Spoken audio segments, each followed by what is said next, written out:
அந்த கேள்வி கேட்டோன்னே விஜய்க்கு என்ன பதில் சொல்கிறதுனே தெரியல. உடனே விஜய் வந்து தாத்தாவை பார்க்குறேன். "என்ன தாத்தா சொல்கிறீங்க?" அப்படின்னு சொல்லிட்டு, ஏன்பா உனக்கு புரியலையா?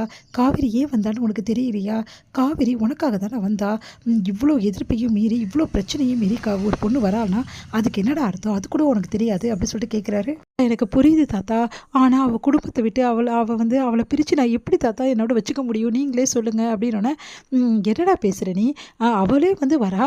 அவளை வந்து இந்த மாதிரி ஒரு வார்த்தை நீ இங்கேயே இருமா அப்படின்னு சொல்லிட்டு சொன்னால் அவள் கண்டிப்பாக இருந்திருப்பா. அதை விட்டுட்டு தேவையில்லாதெல்லாம் பேசிட்டு இருக்கேடா அப்படின்னோடனே, இங்கே பாருங்கள் தாத்தா, என்னால் என்ன சொல்கிறதுனே தெரியல தாத்தா எனக்கு.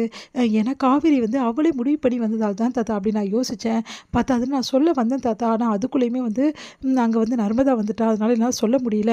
சரிப்பா சொல்ல முடியல, நீ அமைதியாவது இருந்தியா? அதுவும் கிடையாது. சரி போட்டோம் தாத்தா, ஒன்றும் பிரச்சனை இல்லை அப்படின்ற மாதிரி தான் பேசினேன். வெளி வார்த்தைகளை 2 பேருமே வந்து தவறாக யூஸ் பண்ணுறீங்க. அது உங்கள் வாழ்க்கையை பாதிக்குன்ற விஷயம் உங்களுக்கு ஏன் தெரிய மாட்டேங்குது? மனசு விட்டு பேசினா மட்டும்தான் வாழ்க்கை நிரந்தரமாகும். அது உங்களுக்கு தெரியவே தெரியாதா 2 பேருக்கும் அப்படின்னு சொல்கிறாரு. சரிடா, காவேரி தான் என்ன பண்ணுறது ஏது பண்ணுறதுன்னு தெரியாமல் வந்து இருக்கா. உனக்கு எங்கடா போச்சு அறிவு? ஏன் நீ வந்து கொஞ்சம் விட்டு கொடுத்து போனால் என்ன தேஞ்சு போயிடுறியா? உன் பொண்டாட்டி உனக்கு வேணும்ல, உன் காவேரி உனக்கு வேணும்ல. அப்போ நீ இறங்கி வந்தால் என்னடா ஆகிட போகுது?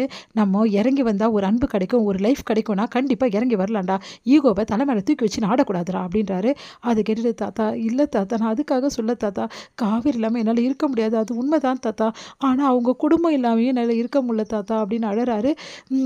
விஜய் அப்படின்னோடனே, ஆமாம் தாத்தா உங்களுக்கே தெரியும்ல, அப்பா அம்மா எனக்கு கிடையாது. எனக்கு இருந்தது நீங்களும் பாட்டியும் மட்டும்தான் இந்த உலகத்தில்.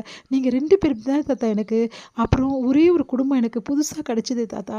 அந்த குடும்பத்தில் வந்து தங்கச்சிங்க, அக்காங்க, அதுக்கப்புறம் அம்மா, அதுக்கப்புறம் அண்ணன், அந்த மாதிரி உறவுகள் கிடச்சிது தாத்தா. உண்மையிலேயே வந்து காவேரி கூட பிறந்தவங்களெல்லாம் என்னோட சொந்த தங்கச்சி மாதிரியும், அக்கா மாதிரியும், அதே மாதிரி வந்து நம்ம குமரனை வந்து என்னோட சொந்த அண்ணன் மாதிரியும், அவங்க அம்மாவை என்னோட அம்மா மாதிரியுமே நான் நினைக்கிறேனே தாத்தா. அப்போ எப்படி தாத்தா அந்த குடும்பத்தை விட்டு என்னால் இருக்க முடியும்? காவேரி பிரித்து இந்த குடும்பத்தை விட்டு நான் ஏன் கூட கூட்டினது வச்சு நான் சந்தோஷமாக இருக்கலாம் தாத்தா. ஆனால் காவேரி சந்தோஷமாக இருப்பல தாத்தா. காவேரி பாதி சந்தோஷத்தை என்கிட்டையும், பாதி சந்தோஷத்தை அவங்க குடும்பத்துக்கிட்ட தானே தாத்தா வச்சுருக்கா. முழுசாக வந்து அவங்க குடும்பம் தானே தாத்தா அவளுக்கு எல்லாமே. அப்படின்னு எப்படி தாத்தா நான் பிரிக்க முடியும்? அதனால தான் தாத்தா நான் அமைதியாக இருந்துட்டேன் அப்படின்றாரு. இவ்வளோ பாசம் நீ வச்சிருக்கேடா, ஒன்றை மாதிரி ஒரு மருமகன் கிடச்சி அவங்க கொடுத்து வச்சுருக்கணும்டா.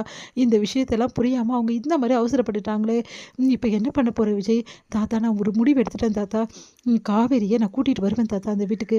ஆனால் காவேரியை கூட்டின்னு வரும்போது அவங்க குடும்பம் சந்தோஷமாக என் கூட அமுச்சு வைக்கணும். அந்த மாதிரி ஒரு நிலைமையை வந்து நான் ஏற்படுத்துவேன் தாத்தா. இழந்த நம்பிக்கையை நான் வந்து எடுத்துகிட்டு வருவேன் தாத்தா. அவங்க என் மேலே மொத்தமாக நம்பிக்கை இழந்துட்டாங்க. ஒரு பர்சன் கூட என் மேலே அவங்களுக்கு நம்பிக்கை கிடையாது. அது எல்லாத்தையும் முழுமையாக நான் கொண்டு வருவேன். எல்லாரோட நம்பிக்கையும் பழைய மாதிரி நான் சம்பாதிப்பேன். அப்போது கெத்தா என் காவேரியை நான் வீட்டுக்கு கூட்டின்னு வருவேன் தாத்தா. அவங்களே புருஷன் கூட வாழுன்னு சொல்லிட்டு அமுச்சு வைப்பாங்க தாத்தா அப்படின்னோடனே, இதெல்லாம் நடக்கும் நீ நம்புறியா விஜய்? கண்டிப்பாக நம்புறேன் தாத்தா, நடத்தி காட்டுவேன் தாத்தா. இது உங்களுக்கு நான் கொடுக்குற சத்தியம் தாத்தா அப்படின்றாரு. அதை கேட்டு தாத்தாவுக்கு சந்தோஷம் தாங்க முடியல. இந்த கான்ஃபிடென்ட் தான் போதும் விஜய், நீயும் காவேரியும் சந்தோஷமாக வாழணும், எனக்கு அது போதும்டா. உண்மையிலேயே ஒன்று நினச்சா எனக்கு பெருமையாக இருக்குது விஜய். ஒரு பொண்ணு அவங்க குடும்பத்துக்கிட்டது பிரிக்கக்கூடாதுன்னு சொல்லிட்டு குடும்பத்தையும் வந்து நீ சேர்க்கணும்னு நினைக்கிறப்பாரு. ஒன்றை மாதிரி ஒருத்தனை பார்க்கவே முடியாது விஜய் அப்படின்னு சொல்லிட்டு அப்படியே கட்டிக்கிறாரு. தாத்தா என்னை ஆசீர்வாதங்க பண்ணுங்க தாத்தா, இதில் நான் ஜெயிச்சு வரணும் தாத்தா. இப்போ என்னோடய முழு வேலையே காவேரி குடும்பத்தையும் வந்து நான் கூட இருக்கிறது தான் தாத்தா. எப்படி அவனை ஏற்றுப்பாங்களா அப்படின்னோன்னா, அதெல்லாம் நான் பார்த்துக்கிறேன் தாத்தா. நான் வந்து அவங்கள விட்டு பிரிஞ்சே இருக்க மாட்டேன் தாத்தா. இதுக்கப்புறம் ஒவ்வொரு விஷயத்தையும் நான் அவங்களுக்கு நான் புரிய வைப்பேன். நான் எப்படிப்பட்டவன், நான் காவேரி மேலே எவ்வளோ காதல் வச்சுருக்கேன், அன்பு வச்சுருக்கேன் அப்படின்னு எல்லாருக்கும் நான் புரிய வைப்பேன் தாத்தா. நான் வரேன் தாத்தா அப்படின்னு சொல்லிட்டு போனோன்னு சந்தோஷப்பட